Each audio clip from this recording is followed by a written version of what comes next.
If else statement. અહીંયા if else statement આપેલું છે, તો એની અંદર વેરી બિગિનિંગ તમે જોશો કે ઇફ અને પછી આપણી આવશે ટેસ્ટ કન્ડિશન. ટેસ્ટ કન્ડિશનની અંદર true or false or yes or no, ત્યાર પછીનું બ્રેકેટ ચાલુ થશે અને ટ્રુ બ્લોક સ્ટેટમેન્ટ, એટલે કે પેલું એક્ઝિક્યુટ થશે. હવે જો એનો ઓપ્શન છે, ઓપ્શન આપણે એલ્સ દ્વારા એટલે કે ફોલ્સ બ્લોક સ્ટેટમેન્ટ આપીએ તો પહેલામાં આપણે જરાક એવું ઉદાહરણ લઈએ કે એ ગ્રેટર ધેન 0, અને એ ગ્રેટર ધેન 0 એટલે પછી જે આપણું ટ્રુ સ્ટેટમેન્ટના બ્લોક છે એની અંદર 0 કરતાં મોટી કિંમતોનો સરવાળો, બાદબાકી, ગુણાકાર, ભાગાકાર કરાવીએ તો ધારો કે એન કોઈ આપણો વેરિયેબલ હોય તો n is equal two n+1, અને એની જુદી જુદી આપણે કિંમત લઈએ અને કિંમત લઈ અને ધાર્યું પરિણામ મોકલીએ. પછી આપણે લખીએ કે ફોલ્સ બ્લોક સ્ટેટમેન્ટ, અને ત્યાં આપણે લખી નાખીએ a is equal two 0, a is equal two 0, અને પછી a is equal two a+1 એવું આપણે લીધું હોય તો 0+1 1 2 3 4 એવી રીતે આપણે એને સ્ટેટમેન્ટ છે સ્ટેટમેન્ટને આપણે દર્શાવી શકીએ. એટલે ઇફ એલ સ્ટેટમેન્ટનો સિમ્પલ આપણે ફ્લો ચાર્ટ જોઈએ તો એન્ટ્રી, પછી તમારી ટેસ્ટ કન્ડિશન. ટેસ્ટ કન્ડિશનની અંદર સ્ટેટમેન્ટ બ્લોક છે પેલો ઇફની અંદર તો કે ટ્રુ છે, તો બધા જ ટ્રુ સ્ટેટમેન્ટના બ્લોક આવશે.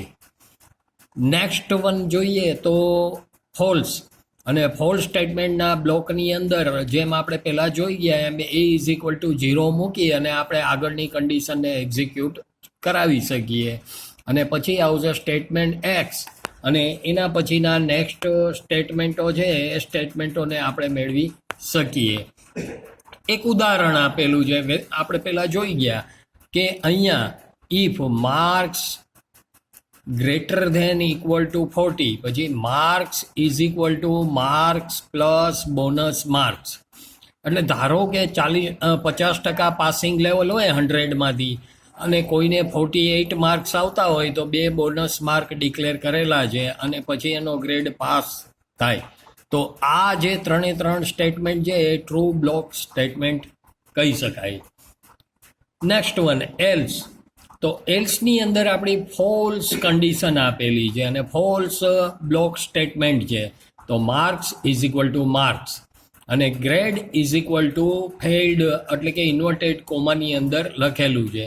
તો આ બંનેમાં ડિફરન્શિએટ આપણે કરીએ તો બોનસ માર્કનો આપણે ઉમેરો કરેલો નથી, તો એલ્સ કન્ડિશન છે એ ફેલ્ડ કરી અને સેટિસ્ફાઈ થશે. હવે જો એનું આપણે ફોર્મેટેડ સ્ટેટમેન્ટ જોઈએ તો પ્રિન્ટ એફ બરાબર ધ માર્ક એચીવડ, એટલે કે મેળવેલા છે, %d માર્ક્સ, આવું કંઈક આપણે એમને દર્શાવી શકીએ. નેક્સ્ટ વન છે નેસ્ટેડ ઇફ એલ્સ સ્ટેટમેન્ટ, એટલે કે એક કરતાં વધારે ઇફ અને એલ્સનો આપણે ઉપયોગ એકબીજા સાથે કરી અને જો આવા સમગ્ર સ્ટેટમેન્ટના બિલ્ડિંગ બ્લોક્સને જોડવામાં આવે તો એને નેસ્ટેડ ઇફ સ્ટેટમેન્ટ એવું આપણે કહી શકીએ. અને મુખ્યત્વે એક કરતાં વધારે ઘણી બધી શરતો આપેલી હોય તો નેસ્ટેડ ઇફ એલ્સ સ્ટેટમેન્ટનો આપણે ઉપયોગ કરીએ. એટલે કે એને ઘણીવાર નેસ્ટેડ કન્ડિશનલ બ્રાન્ચિંગ એવું પણ કહેવામાં આવે છે. અને મોટે ભાગે એનું વેલ સ્ટ્રક્ચર છે એ સિન્ટેક્સ દ્વારા નક્કી કરવામાં આવે.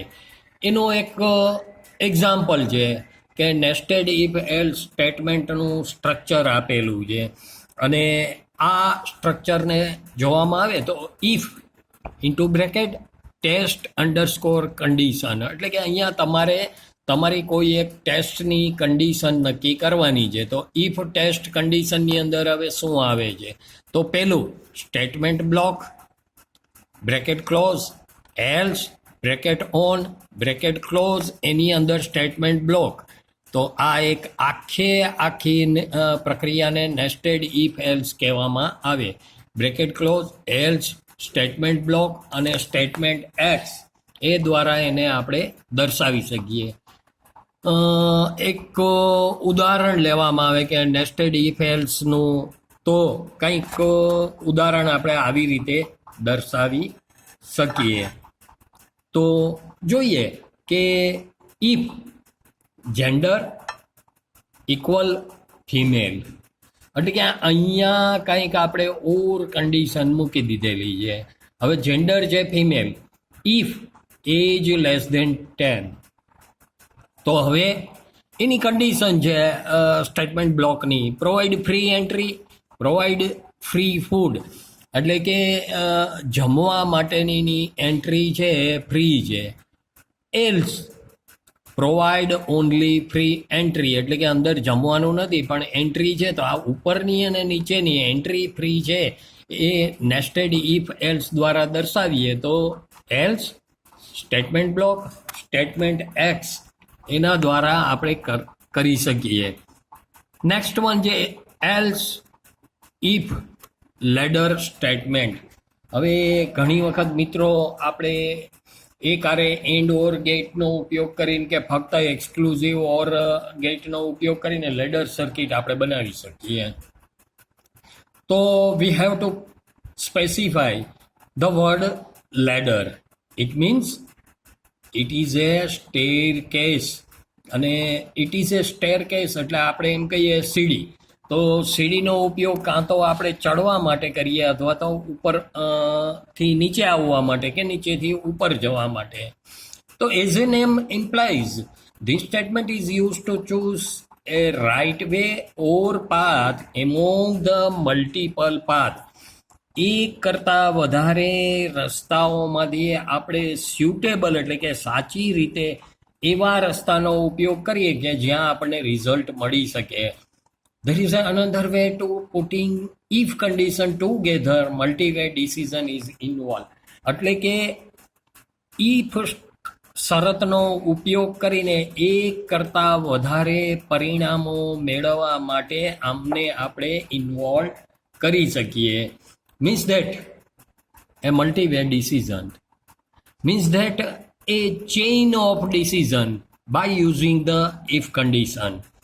એટલે કે આવા સ્ટેટમેન્ટ સાથે ઇફ અને એલ્સની કન્ડિશન છે એ જો લેવામાં આવે તો એક બીજી ઇફની કન્ડિશન અહીંયા સેટિસ્ફાઈ થાય છે.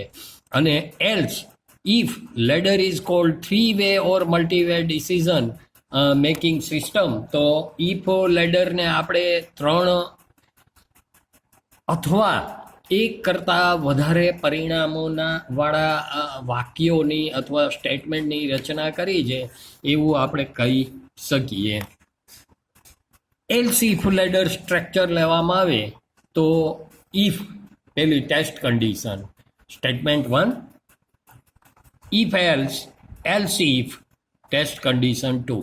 પહેલાં જો મિત્રો ઇફ આપણે સિમ્પલ ઉપયોગ કર્યો, પછી નેક્સ્ટમાં જાઓ તો એલ્સ ઇફ એટલે કે ને બદલે ટેસ્ટ કન્ડિશન 2 એનું statement 2, else if test condition તમારી 3 સ્ટેટમેન્ટ 3, એલ્સ ઇફ તમારી ટેસ્ટની કન્ડિશન 4 સ્ટેટમેન્ટ 4. તો અહીંયા પરિણામે જોઈએ તો else if test condition for a in multiple statement and statement n else statement x.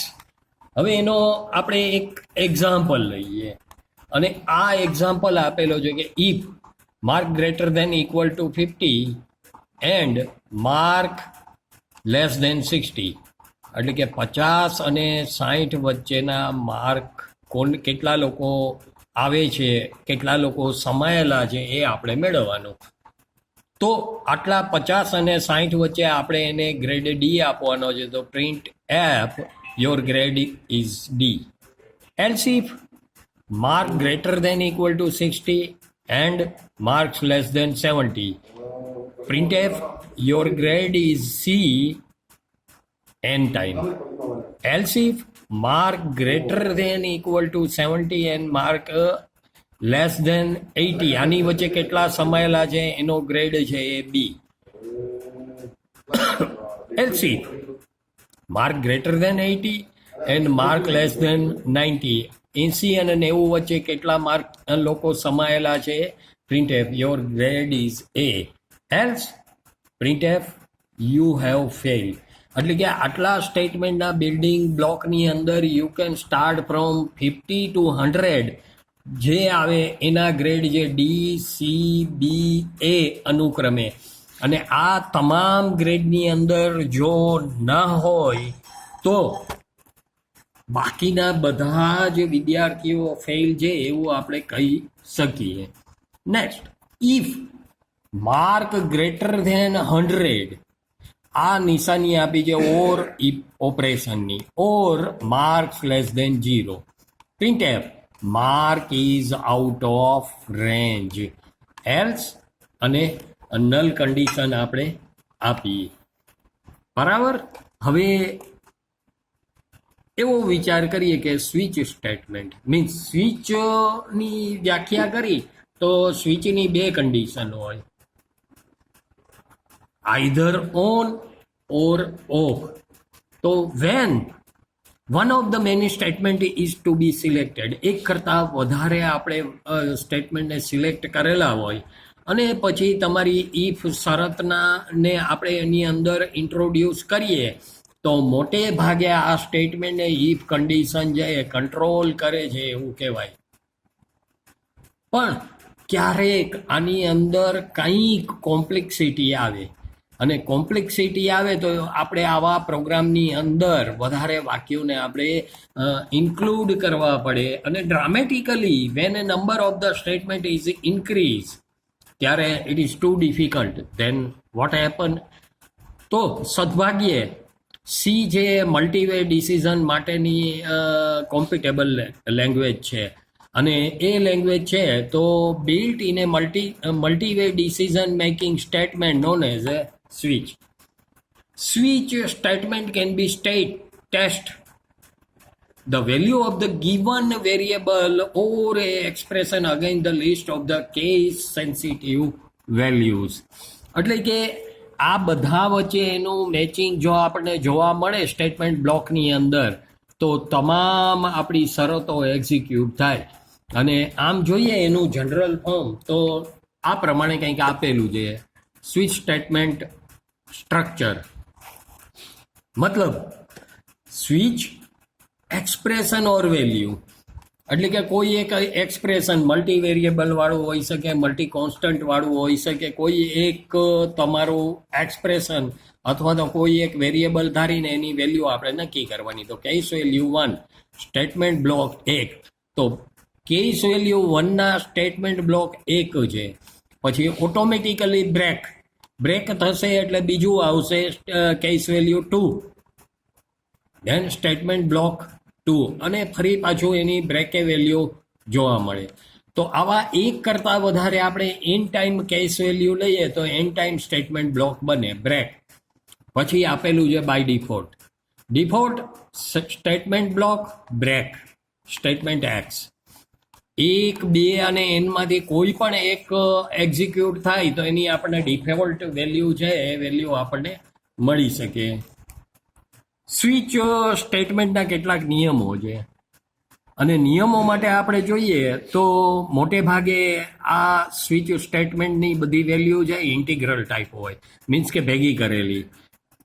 એનો each and every case label છે એ અચળ અથવા તો અચળ કોઈ એનું સમીકરણ હોય, ઓર એ એક જ વેલ્યુ દર્શાવતો હોય, એની અંદર no two label case value same, એટલે કે એક સરખી બે વેલ્યુ ના હોવી જોઈએ. દરેક વેરિયેબલ તમે મૂકો તો એ વેરિયેબલની વેલ્યુ જુદી જુદી હોવી જોઈએ.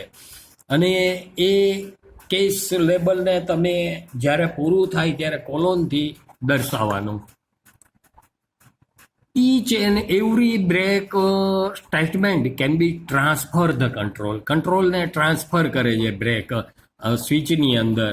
અને આવા બ્રેક સ્ટેટમેન્ટ છે એ ઓપ્શનલ હોય, એટલે કે એક કિંમત નથી મળતી તો બીજી કિંમત, બીજી નથી તો ત્રીજી, એમાં કોઈ એક કિંમત સમાયેલી છે એના માટે આપણે સ્વિચિંગ કરીએ.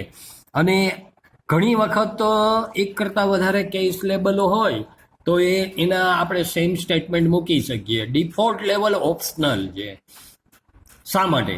તો કે ઇફ પ્રેઝન્ટ જ્યારે સાદો ઇફ સ્ટેટમેન્ટ એની અંદર હોય તો expression does not find the matching case label, અને તો પણ ઇફને હિસાબે એને આપણે એક્ઝિક્યુટ કરી શકીએ.